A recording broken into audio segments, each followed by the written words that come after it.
So thanks, Guy, for coming and joining us today. Today we're going to talk one of the most important topic, I think, in AMC, and actually when you actually manage patient in emergency department.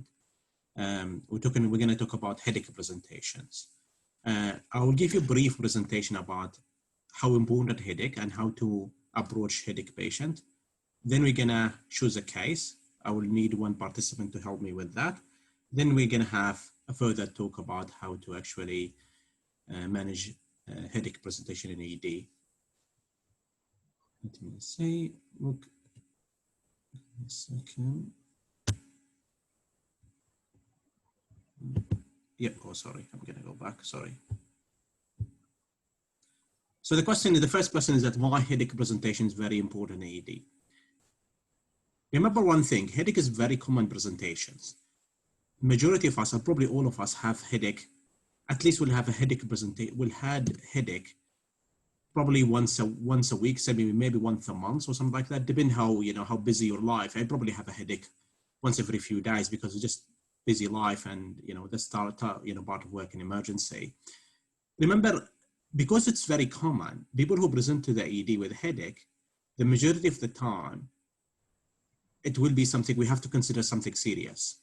Either they fail simple headache management, or they have a serious underlying cause for headache. If in contrast to, for example, chest pain, people understand if you have a chest pain, whatever is the type of the chest pain, you will come to the emergency because chest pain for them is something serious. But headache, you have it every day. When you present to the emergency, there's something else going on. That's why it's very important for us to actually differentiate between a simple benign headache and non-simple or secondary headache or a serious cause for the headache. That's why headache presentation is extremely important for that reason, is to differentiate between simple and non-simple one. Simple one is like tension headache, which everybody have, migraine, cluster headache maybe, trigeminal neuralgia maybe, for example, is a simple headache.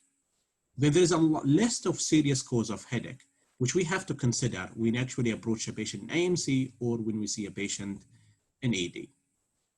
Anybody think about systems, or we can just divide them into systems, which can cause a serious headache. Anybody can help? Come on, guys. Yeah, don't be afraid. Just communicate what's your mind.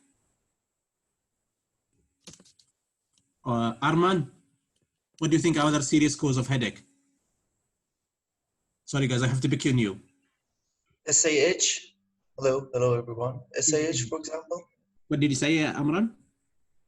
SAH, subarachnoid hemorrhage. Exactly right. Subarachnoid hemorrhage is the STEMI of the headache. So the most serious type of cause of headache you can have.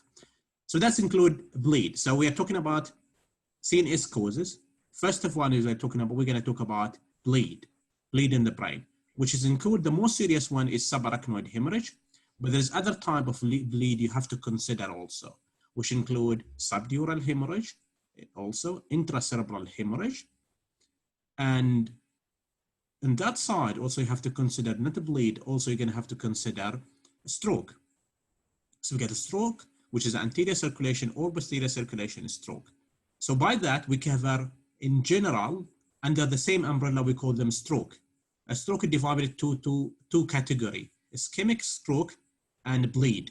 So this, because they are both of them, they cause the same pathophysiology, which is causing ischemia to the brain, either by bleed or by lack of blood supply, which is stroke. So these two, stroke by itself and under umbrella, one of the presentation is a headache. And by today, we're going to learn how to differentiate between them. So we've got stroke as a cause, which include a bleed and ischemic stroke. What other thing we can consider as causing that? Who is the next one? Manju? Yes, so it could be any tumor or any tumor in the brain, or it could be any, what else? It could be any infection like meningitis and encephalitis. Good, so we're talking about a space, what we call them a space occupying lesion, which is include tumors, malignant tumors or benign tumors, and also you need to consider as other reason for space occupying lesion. Like example, an abscess, or a cyst or something like that, hydrated cyst or abscess, which is not very common in Australia because these chronic infections are not very common here, but it's something we should keep in mind. So we talk about stroke, space occupying lesion, and also you touch Manju on infections. So what do Ali is there? Yeah. Yeah, Ali. So what type of infection we can have in the brain? It could be meningitis. Okay, which is bacterial infections. Yep. Yep. What else? It raised intracranial pressure sometimes because of any other infection. Yeah, you're right. So we're talking about, as an infection itself, we divide into bacterial infections. You know what's the common, one of the common causes of bacterial infection? I'm not talking about, in India or Pakistan, somewhere in the Middle East. I'm talking about Australia here. Yeah, it's meningococcal. You can get meningococcal, but it's not very common here in Australia. Just because of the high level of standard of living, you're more likely to get pneumococci or sometimes Haemophilus influenza infections with people who is older or haven't been vaccinated before. And you can get other sort of infections like Staph aureus. You can get meningococcal, but it's quite extremely rare here, just because we don't have, that big gathering of people here, low hygienes, people in institutions and stuff like that. So you get bacterial infections. Also, you need to consider a viral infections as a cause, which cause a viral meningitis, which is slow progressing disease, which that include HSP with herpes virus and other viruses. And also you need to consider what we call them opportunistic infections, like that might include parasite, also include people who have HIV. Then they can present with opportunistic infections in their brain. I'm not really a HIV specialist. I can't really tell you exactly which one is going to present in the brain, but something you need to consider on somebody who is immunocompromised, specifically because of long-standing immunosuppression, which is very common here in Australia. HIV is reasonably common here, and you will see a lot of presentation of HIV. So this talking about infections. The third, or the last thing we have to remember, as Ali mentioned, is reason for increase in intracerebral pressures. Bleed itself and tumors will cause increase in intracerebral pressures. But there's other thing can cause increase in cerebral pressure, including, for example, benign intracranial hypertension, for example, is a benign cause can cause that. So roughly, this is kind of the most common. There's other causes of headache. Now we talk about CNS causes. We also have to consider non-CNS cause. Yeah. And sinusitis and. Yep. Sinusitis that goes. Yep. Yeah. And Cushy. Tension type headache. It could be Cushy. migraine. That's a benign cause. We're talking about serious cause. Cushy, can you hear me? Or Cushia? Tazreem Zaman. Oh, somebody's here. Are you all right with me? Guys, don't be afraid of making mistakes. I'm working from home, so I won't be able to unmute. That's all right. We'll Thank you so much. Who is we got? Take this as an opportunity. Do not be hesitant to say the wrong things, because the things which we say wrong are the ones we will remember forever. So I love making mistakes, and I would love for you guys to make mistakes as well. I would say Fukia Fahir. Fahir, sorry if I didn't spell your name right. That's all right. I was thinking of dental infections. Just raise your voice a little bit. I can't hear you. Dental infections. Good. Sinusitis. But Fukia, I want you to consider serious thing. Okay. We're talking about serious thing. Non-CNS causes, right? I was thinking of temporal arthritis. Excellent. That's what I want to hear. Is it's very common because it has a serious. It's very important because it has a serious consequences with it. Temporal arthritis is very common. You can also have trigeminal neuralgia. Yeah, trigeminal, but it's also this is a benign cause. So to consider also temporal arthritis. Also, you need to consider eye pathology, which include glaucoma. Glaucoma. Yeah. So there's other causes of eye problem, but I want you to focus on glaucoma. Because glaucoma is a serious cause, and missing it is something that need to be considered. So you get eye problems, you get temporal arthritis. You can have ear problems like otitis media and something like that. But I think non-CNS cause, if you consider eye problem as glaucoma, close-angle glaucoma, plus temporal arthritis, is probably the two common things you should consider. Okay, so really roughly, what's the main causes you need to consider when talking about headache? Next, I'm gonna move to a case. There's a case written here, but I didn't like it because it's very simple. I'm gonna choose a case for you. Who's willing to volunteer for that? Okay, I will say the case first. Do you have a paper and pen to write it? Yep, I want you to write the case. So my name is Sami. So I'm patient present to the emergency department, and you're HMO in the hospital. You're gonna see me. I am 57 years old. I don't have any other medical problems. And I present to you with a headache for the last 3-4 days.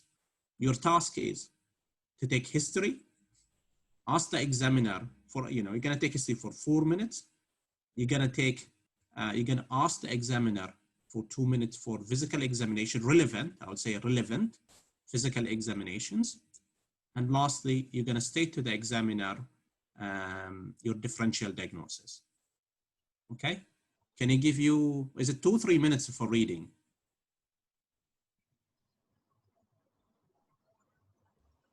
Guys, so is it 2 or 3 minutes usually?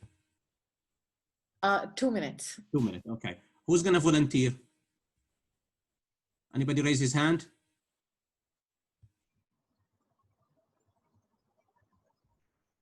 Or do you want me to pick up somebody then? Up, yep.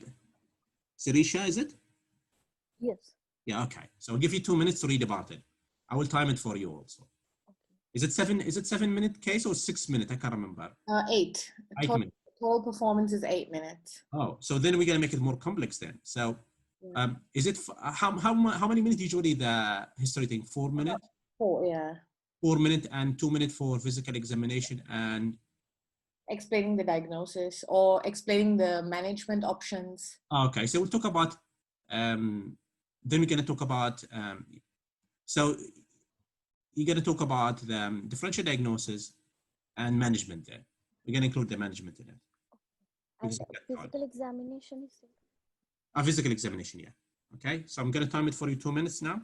Okay. Take your time.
Sirisha, is it Sirisha, is it? Yes. Yeah. So time is up, but before you start, I want to just remind you with one thing. I know that a lot, all of you, when they start a case, they usually say, is the patient stable, or is there anything I can do for him before we start? But I would like to change it a little bit, your statement, so actually appear more smarter, I would say, or look you, make you more look, prominent. So what you need to say is that when you when you enter the case or you enter the case, look, want to say a brief sentence, say, look, is my patient stable? Okay. And if he had been, like, for example, this patient case I gave you had a pain. Does the patient have adequate analgesia? So two things, say, is the patient stable? There's two things you need to do before we start a case. Is the patient stable? And the examiner will understand what you mean by stable. Or we can say, is the patient clinically stable? Does he have adequate analgesia? And he will say, the examiner say yes, to you, yes, you can proceed with your task. Yeah. Just two statements, just say it. So he will take you for the box and you will be happy and you can go ahead. Okay, Sirisha, are you happy to start? Yes. Yeah, start. Okay. Good morning, examiner. This is Maidi. Yep. And hi, Samantha. I'm Dr. Sirisha and I'll be taking care of you today. How are you doing, Samantha? I'm not too bad, thank you. Okay, and how can I help you? I just came because I had a headache for the last few days. Last few days, okay. And can I know how severe is your headache from scale 1 to 10? It's probably quite bad. Well, probably say moderate. I would say probably 7. 7, okay. And Samantha, are you allergic to any painkiller? No, I'm not. Okay. I don't have any allergy. Okay, I will arrange for a painkiller for you, Samantha. Can you excuse me for a while? Examiner, can I know, is my patient vitally stable to proceed further? Yes, he's stable, yeah. Okay, thank you, examiner. And so, Samantha, how are you feeling? Are you feeling better now? Not too bad. It's a little bit better, but okay. Can you tell me more about your headache? Since how long you're having? I wake up 3 or 4 days ago with the headache. It is on the right side. Okay. And can I know, is it for the first time you're having this headache? Look, I had, as everybody, I had headache. I had a lot of the time, but this time was really bad. I couldn't control it. And can you know what is the type of pain you're having? It's very annoying headaches, like throbbing pain there or constant pain. Is it going anywhere else in your body? No, it doesn't really go anywhere. Okay. And is anything making it better or worse? Sometimes when I take some tablet, like Nurofen and Benadryl, it slightly get better, but it comes again. What annoys me sometimes when I eat, I just become more painful. Okay. I mean, is it associated with specific foods? Not really. Just, when I just eat anything. Anything. When I open my mouth, it becomes more sore.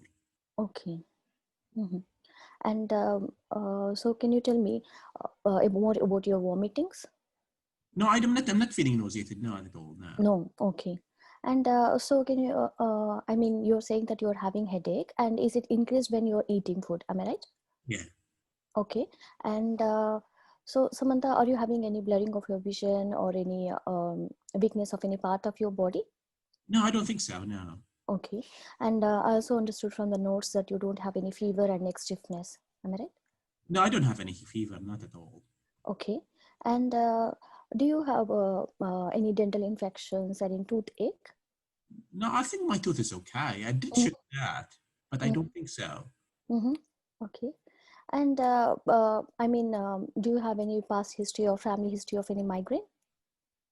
No, I don't think so. Maybe one of my cousin had a migraine. I know what's migraine.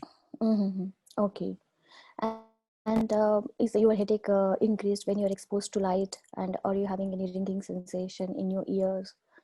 No, it doesn't. I don't think so. The only thing which is make it worse is just bloody eating. Okay. Okay. And are you having any? When did you had your eye checkup for the last time? I don't think I had an eye check for a while, so I don't really have any problem with my eye. Okay. And do you smoke or drink alcohol? Take any recreational drugs? I don't take drugs.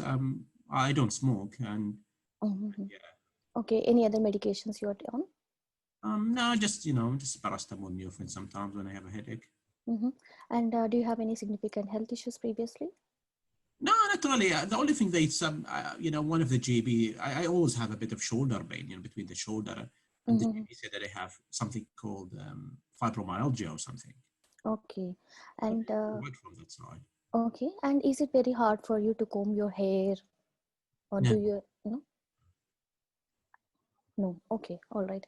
And any family history of any migraine or any significant health issues? Not really. No. And is a headache associated with your periods? No. I haven't had. Oh yeah, yeah. No, I don't think so. No, I haven't had my period for a while. I'm 57 now. Okay. Yeah. You're 57 now? Sorry. Yeah, I'm 57. Yeah. Okay. All right. Okay. Thank you, Samantha, for your history. Can you excuse me for a while? I need to know some findings from examiner.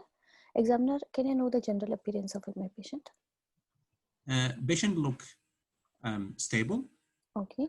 And because of the headache. And is there any pallor, icterus, clubbing? What's that? Is there any pallor? Is there any icterus? Any lymphadenopathy? No. Okay. Any signs of dehydration? With mucous membrane, well hydrated. Okay. And can I know the BMI? BMI is 26. Can I know the vitals, pulse rate and rhythm, blood pressure, standing and lying down?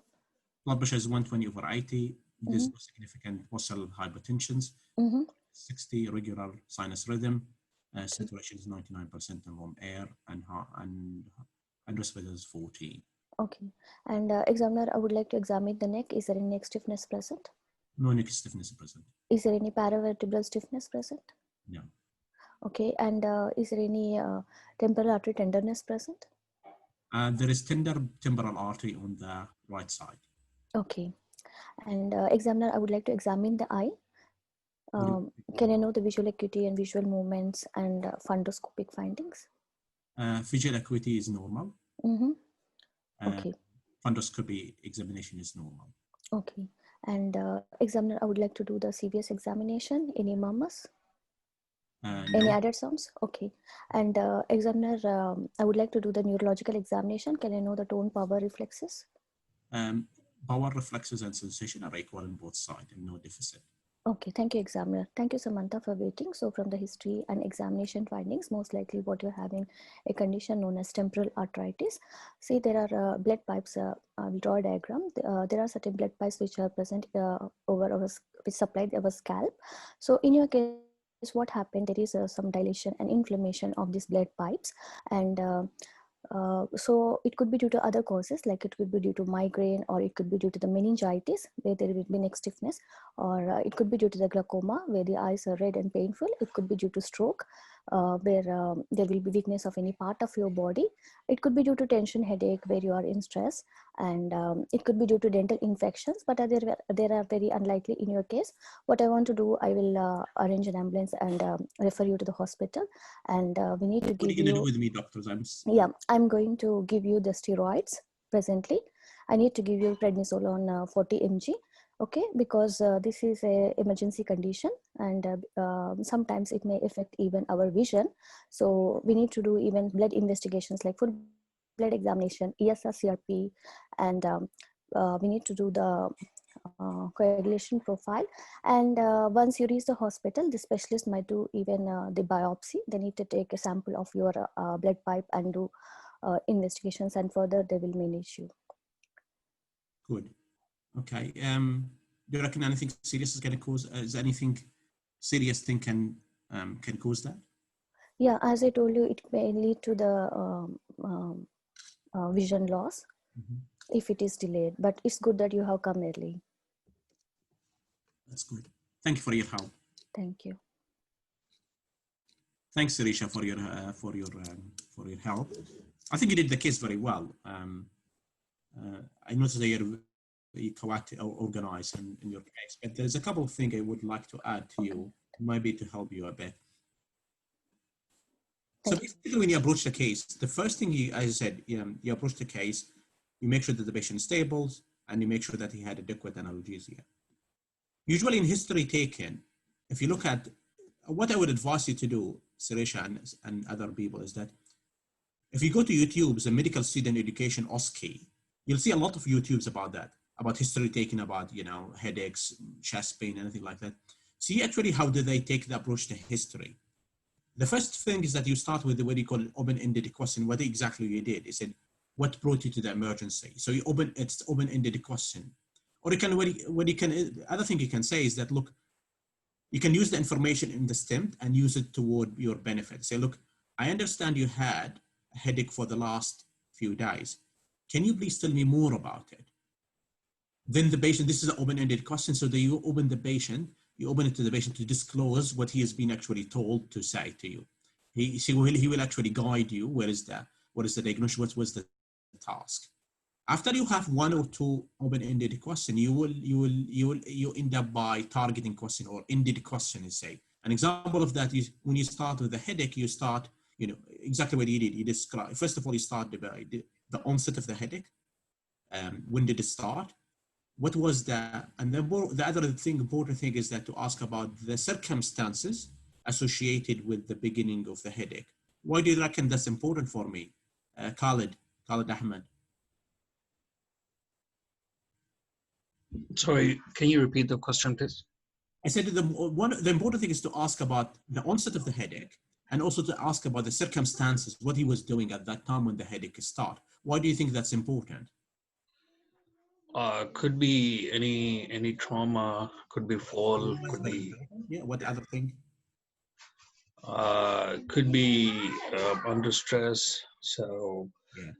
So subarachnoid hemorrhage could be like under. Ask about that because one of the features of subarachnoid hemorrhage is onset on exertion or an onset when you are any activity with increased intracerebral pressures. An example of that, he lifting very heavy object, he's training in the toilet, for example, or any stressful kind of situation, which is increase in the cerebral pressure, which might trigger specifically subarachnoid hemorrhage, but it also can trigger anything else, like include intracerebral bleed or intracerebral bleed. Falls is very important because fall associated with sort of certain type of bleed in the brain.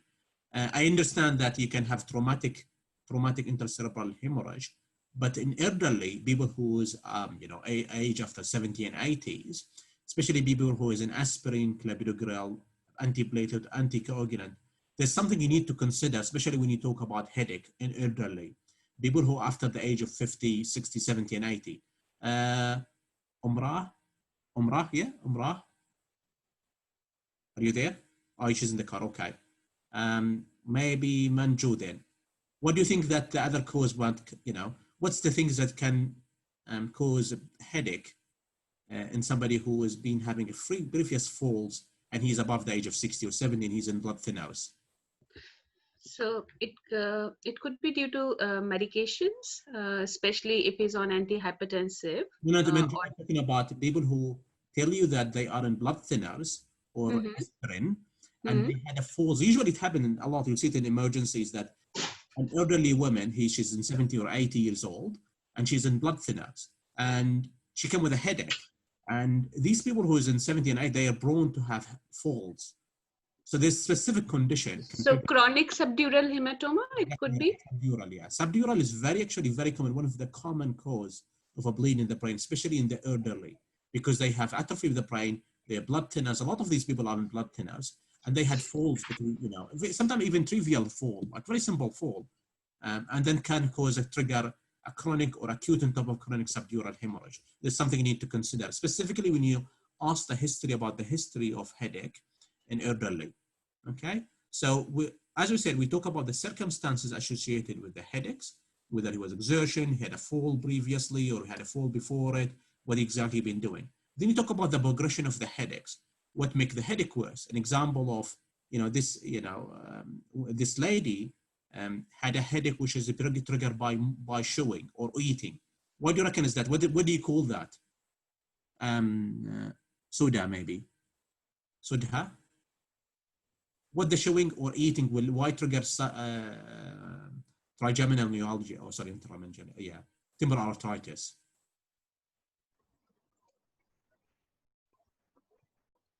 So why chewing or eating will increase the pain in temporal arthritis? What's the term they can describe it for it?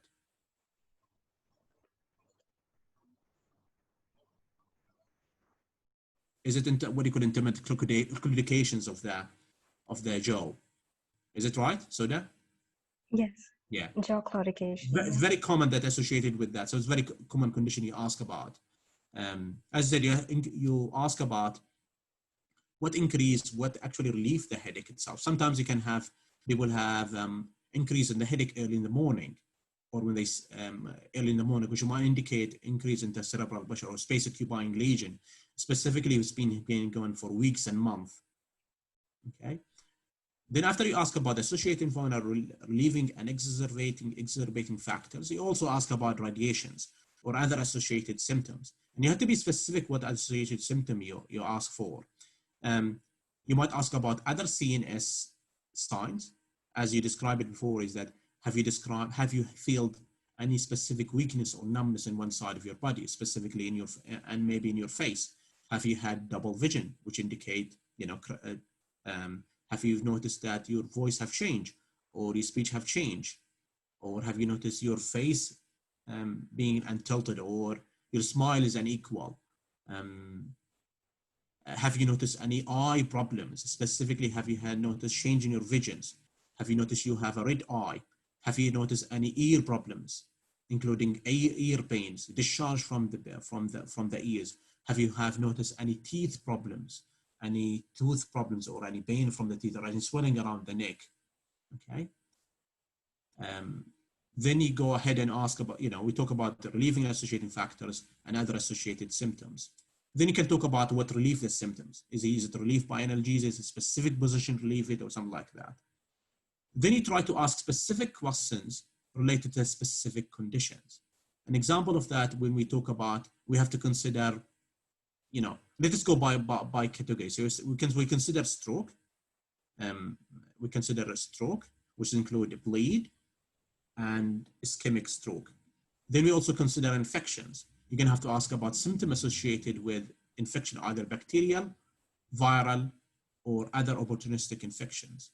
So you ask about immunizations. Is the patient being immunized? Specifically, have you have meningococcal, Haemophilus influenza vaccines, or pneumococci? You ask him about contact with somebody who's been sick, maybe had a brain infection. You can say simply, did you have been in contact with somebody who had infections, specifically brain infections? Have you had sign and symptom of runny nose or cough recently? Have you had a fever? Have you had a history of fever in the last few days? Have you been somewhere? Have you been overseas?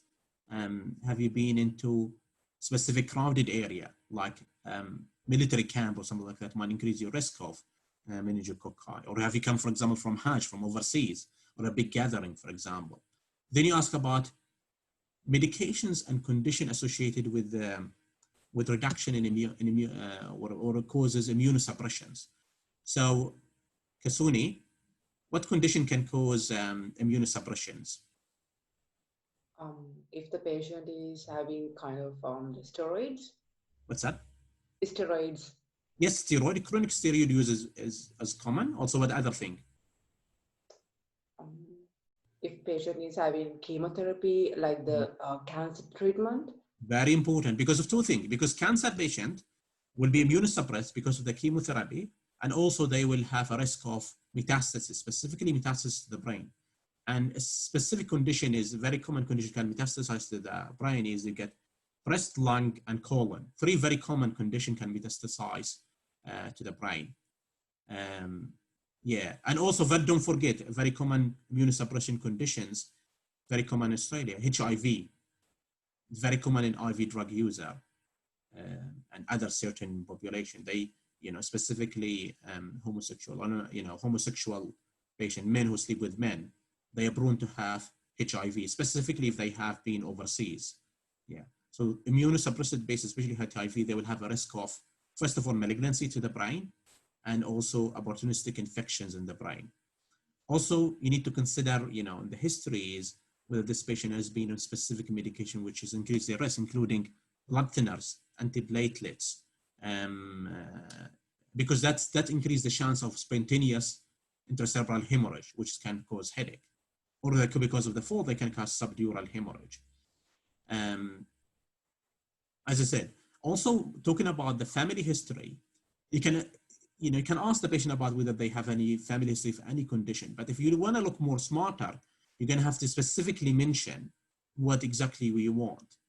You can ask about, does the patient have a family history of a bleed in the brain, including subarachnoid hemorrhage? You can ask them, do you have any of your family had a bleed in the brain? That will lead me to what? That will lead me to congenital aneurysm in the brain, which can cause subarachnoid hemorrhage.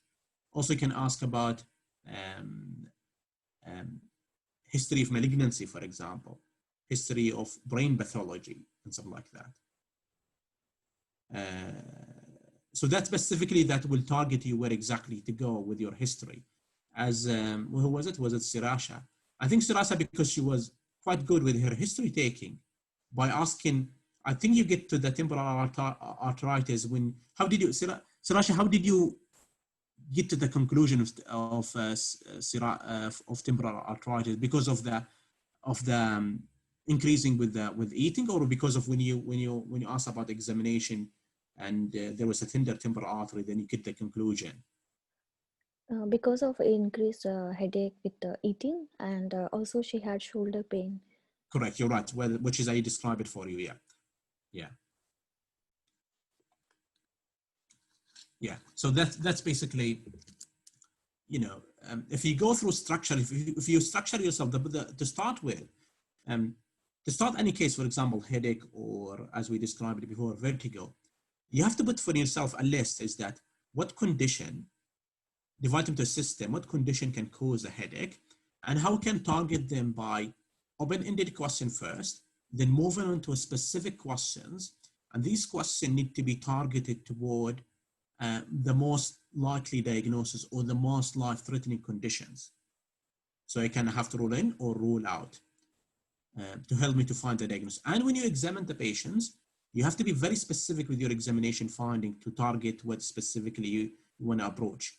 As I said, when you examine the patient, I don't think from the history itself, the examination, it should be very specific examination. So apart from asking about general appearance and vital signs, the only thing you need to examine with headache is CNS and ENT examination, including the neck and throat. I don't think cardiovascular examination, respiratory or endocrine examination will add, or abdominal examination will add any benefit, specifically if you're doing an 8-minute case. So what you need to do is that you say, look, ask the examiner about the vital signs, general appearance, then go ahead. I said, I want to examine the CNS examination, specific, or I say, I want targeted CNS examination. I'm looking for cranial nerve examinations, any deficit in the cranial nerve. He will tell you about whether there's anything. Then I want to do, I want to examine for peripheral nervous system, including power, sensation, and reflexes in both sides, looking for lateralizing signs. If you finish that, you can ask for an ENT examination. Say, look, I want to examine the ear for a sign of infections, trauma. I want to examine the throat for sign of infection, the throat. Examine the dental, examine the denture, looking for a dental abscess. I want to examine the neck, looking for lymph node, neck mass, any brewing in the carotid artery. I want to examine also for the temporal artery to see if there's any temporal arthritis. Apart from that, I don't think there's any much benefit of examining the cardiovascular or respiratory and abdominal exam, because it's not going to add much to your management. So when you reach your diagnosis, then the examiner will ask about your most likely differential diagnosis, and you have to rationalize why do you think it's that, and how you're going to manage, and explain it to the patients for himself. Try to, who was it? I think it was Sirisha, her name. Try your best to paraphrase or rephrase your statement to explain it to the examiner, and explain to the examiner, explain to the patient what you're going to say about your more likely diagnosis. And you can say to the examiner, for example, is that, look, patient you can, justify your diagnosis. Say, patient is above 55 and age, or he's above 50, and he have history of fibromyalgia, and he have pain, headache, which is in one side for a few days, aggravated by movement of the jaw, and he had a tender temporal artery.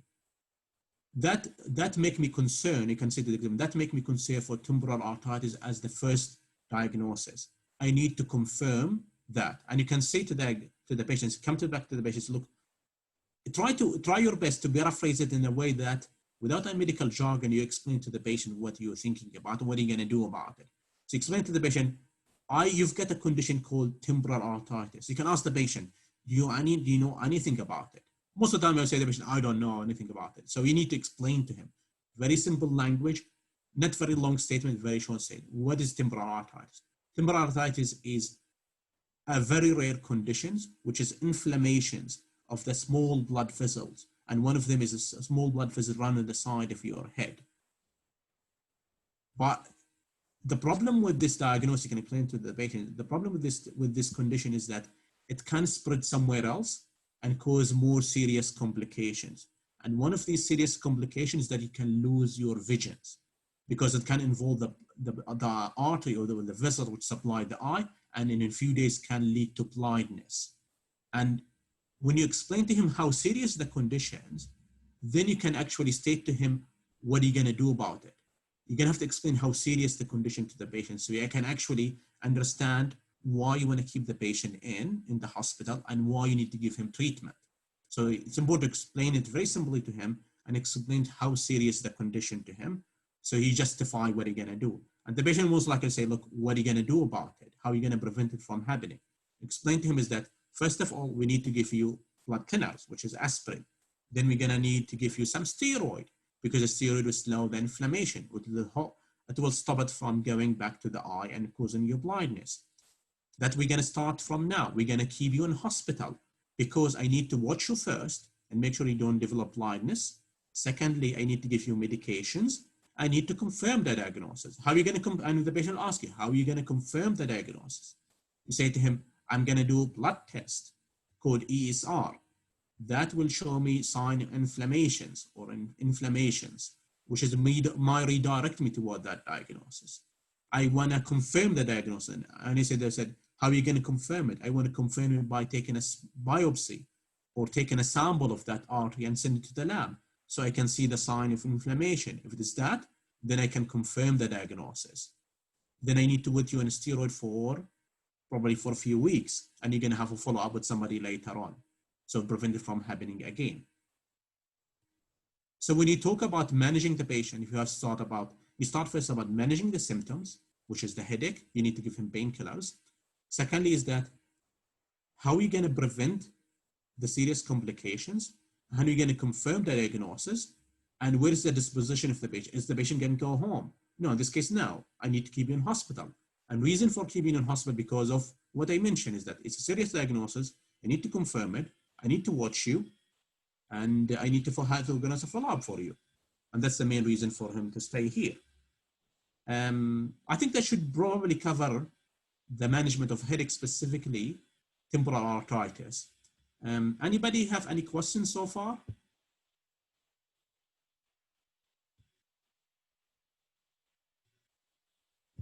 Don't be shy, you can always ask questions. Anything we should understand? Yes, sir, do you hear me? Yes, I can hear you. Oh, thank you very much. Well, to be honest, can I ask about some structural sort of a question? Like when the patient got nothing serious, on the case notes, like most of the serious factors has been excluded. Can we think about it? We are going to the benign side of point or not? Like for example, in the beginning, I thought it was some sort of migraine, Correct. Or temporal arthritis. How to think about it, Correct. How to exclude if it is serious or not, Correct. So, Mustafa, yeah, what we usually approach the case is that, I agree with you, benign causes, for example, migraine or a tension headache or something like that, we call them a diagnosis of exclusions. So you have to exclude the serious cause first before you say it is a migraine.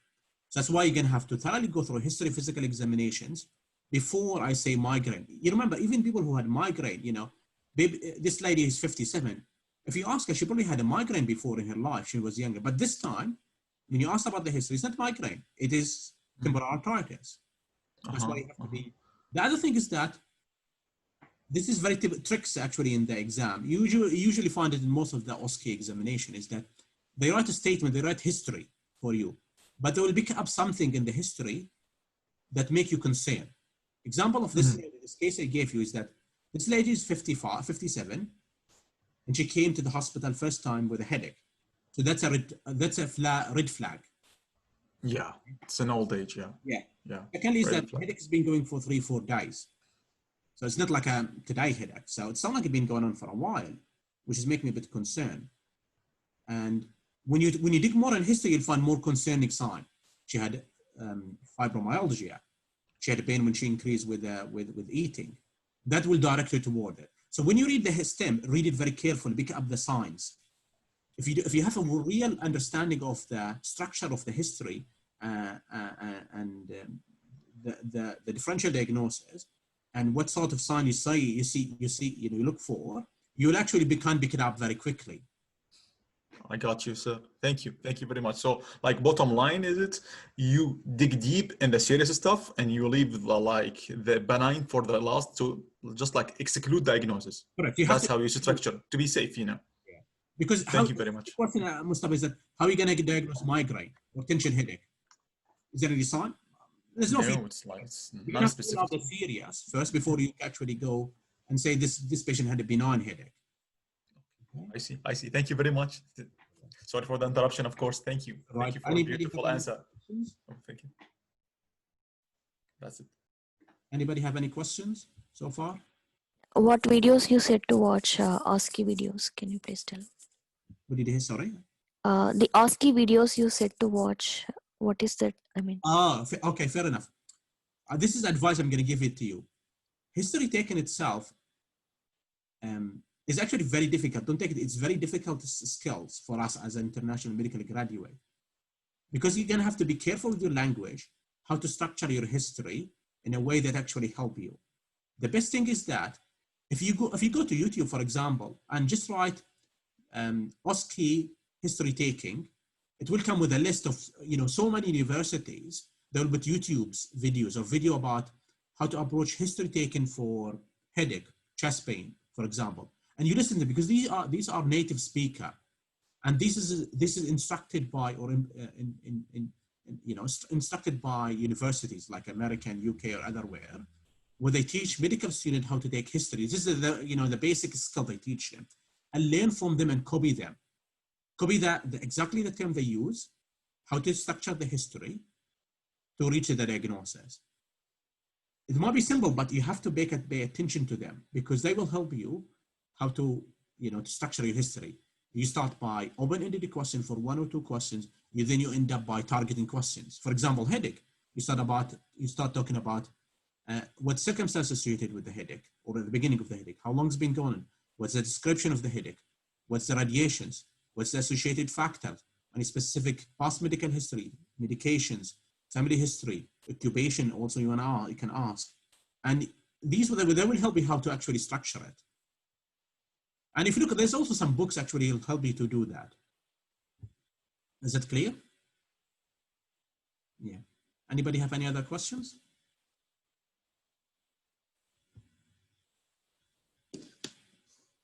Anybody have any other questions?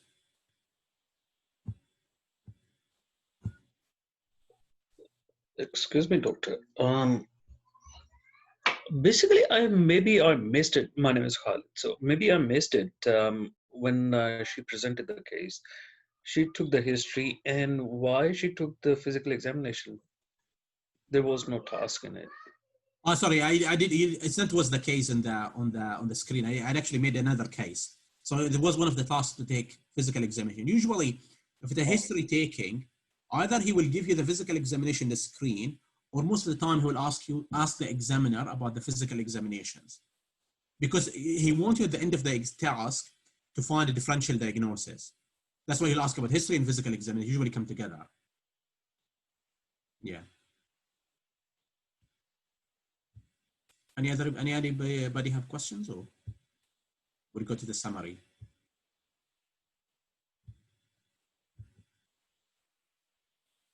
So yeah. So in summary, what we talk about today is we talk about how do we approach a headache, specifically when you are in a clinic, a GB clinic, or you are sitting in an emergency department.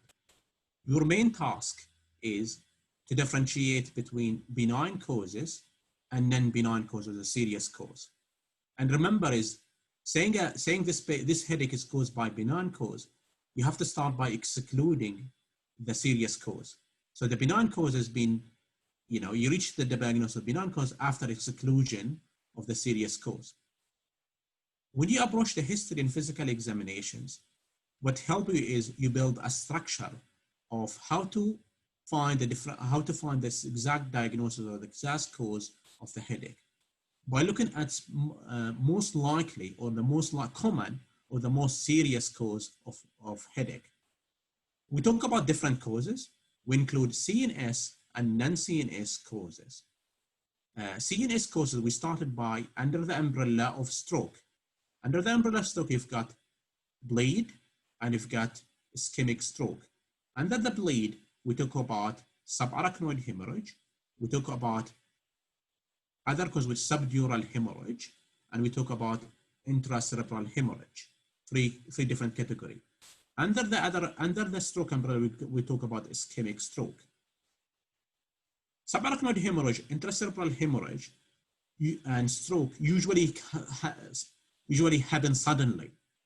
Okay, usually people had a bleed or a stroke usually happen within minutes or hours at least.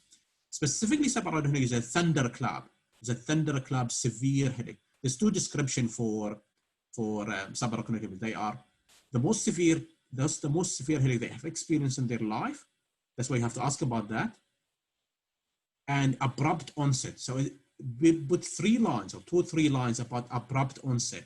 Does anybody know what abrupt onset mean? What's the definitions of abrupt onset? Noreen or Omara, what's abrupt onset? So sudden onset? Yes, there's a difference between sudden onset and abrupt onset. What's abrupt onset? What's the definition of abrupt? Like there's no predisposing factors? Yeah. There's a time frame for abrupt onset. You'll see the textbook will differ in their definitions.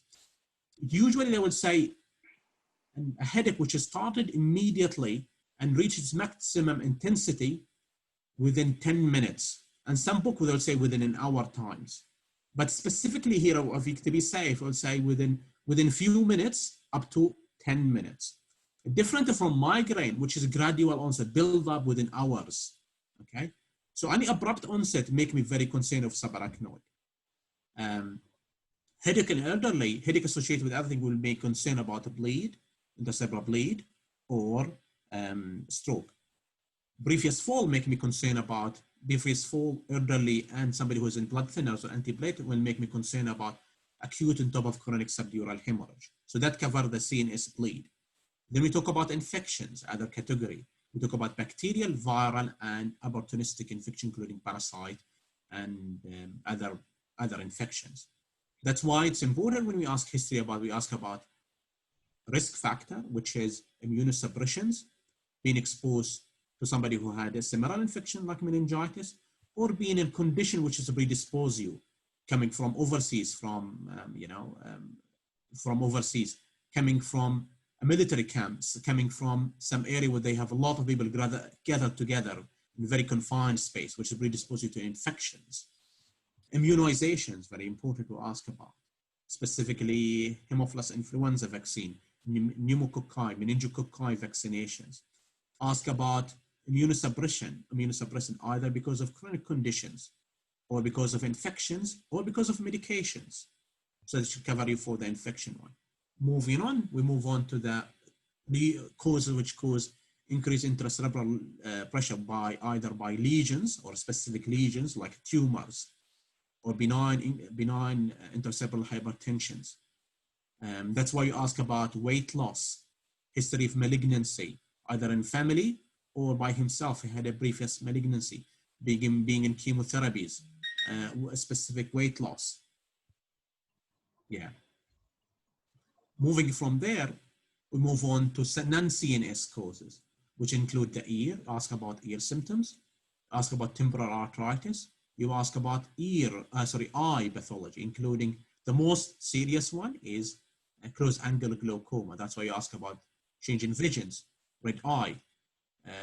Specifically, for close angle glaucoma when they move from dark to light, when their pupil dilate suddenly, especially when they come from cinema, for example, and they get out, pupil dilate, and that trigger the glaucoma, for acute angle glaucoma.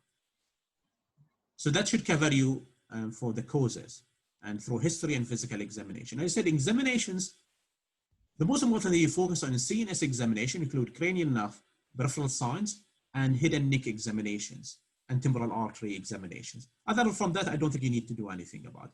Then move on, very simply explain to the patient the condition, the conditions. Why do you think it's caused? Why do you think that, what support you to make that diagnosis? How are you gonna treat it? How are you gonna confirm it? And we're gonna keep the patient in hospital, or you're gonna discharge him home. And that should roughly talk about the headache. Resources wise, I think I might have sent you a link of a website. You can actually read through, the causes of headache. And I think if Amrit, if you see, there is who is it? James Hayes actually had a presentation or had a PowerPoint or something like that about management of headache or differential diagnosis of headache. He can actually send it to you. It's very useful. You can read it. And if you read any textbook, like example, Cameron, highly recommended, Cameron or Rosen, it will give you tables and explanation about headache. I think that should conclude our presentation today. Unfortunately, I might have to go because I've got something to do in Melbourne. I have to come back. I've got a lot of things to do today. I apologize if I might have to leave earlier. Okay, anybody have any further questions or? DSA, may I ask you something? Go for it. Well, I'm more than thankful for your beautiful information and the juice of your experience that you are giving to us. That's first and far most important. Second of all, are these videos going to be recorded because it contains so much knowledge that it really need to be like viewed and reviewed once and twice and thrice and be written, like it will be separated into few lectures. Can we have them like as a recorded or not? I don't know the policy in here. I'm sorry, like I'm new. I think Amrit will send you a link because this, the last picture we did was actually recorded and it was in a YouTube channel. Oh, beautiful. Yeah, and I think when we progress more further with this presentation, my plan is actually to do kind of brief outline sketch or kind of notes. But I think we are in the process of finding out how we're going to do it in the meantime, yeah. But I think when we progress further, we might actually make it much more suitable for you later on. Oh, beautiful. Thank you very much. Sorry for the disruption once again. Thank you. And good luck with your job that you have today. Take care. Sami, I'll request you to make me the host. A second. This was excellent, really, really nice. And I enjoyed it. I don't know about others. I'm sure they benefited heaps. But for me as well, like it was amazing to refresh my memory. Thank you so much, Sami. So how are you going to do it? Like, I can't remember. How do you do it? So you click on the participants and then you go on Pass AMC and then you can make me the host.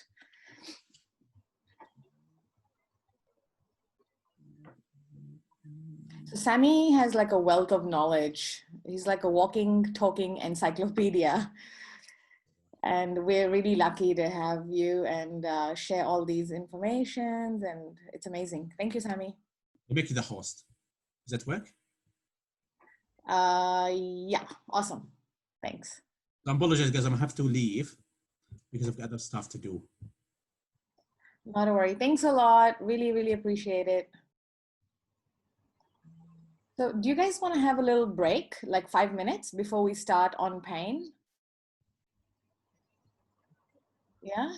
So let's say like 5-minute break and then we can restart. I'll just leave everything the way it is and I'll be back in 5. And you guys can also walk around, move your legs. Don't get a DVT sitting there. Okay.